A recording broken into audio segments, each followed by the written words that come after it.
கர்த்தருடைய பரிசுத்த நாமத்திற்கு மகிமை உண்டாகட்டும்.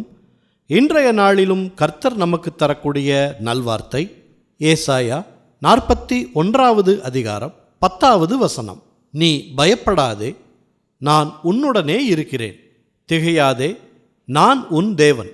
நான் உன்னை பலப்படுத்தி உனக்கு சகாயம் பண்ணுவேன். என் நீதியின் வலது கரத்தினால் உன்னை தாங்குவேன்.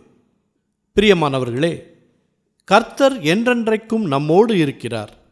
அவர் நம்மோடு இருந்து அவருடைய கரத்தினால் நம்மை தாங்கி வழிநடத்துவேன் என்று சொல்லுகிறார்.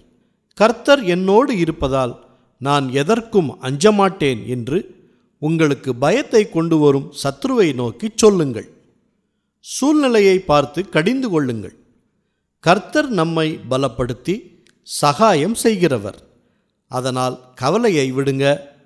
கர்த்தருடைய வார்த்தையை விசுவாசிங்க, பலப்படுங்க.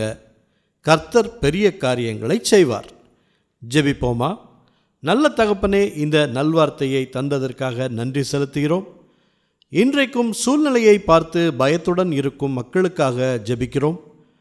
அவர்களோடு நீங்கள் துணையாக இருக்கிறீங்க என்பதை விசுவாசிக்கும்படியாக அற்புதங்களையும் அடையாளங்களையும் செய்து அவர்களுக்கு சகாயம் செய்யுங்க. சத்துரு கொண்டு வரும் பயத்திலிருந்து அவர்களை விடுவித்து சமாதானத்தினால் நிரப்புங்க. எல்லா துதி கனம் மகிமை எல்லாவற்றையும் உமக்கே செலுத்துகிறோம். இயேசு கிறிஸ்துவின் நாமத்தில் ஜெபிக்கிறோம் பிதாவே. ஆமேன், ஆமேன். இந்த நல்வார்த்தையை மற்றவர்களுக்கும் பகிர்ந்து மற்றவர்களுக்கும் ஆசீர்வாதம் கிடைக்கச் செய்யுங்கள். கர்த்தர் உங்களை அளவில்லாமல் ஆசீர்வதிப்பாராக.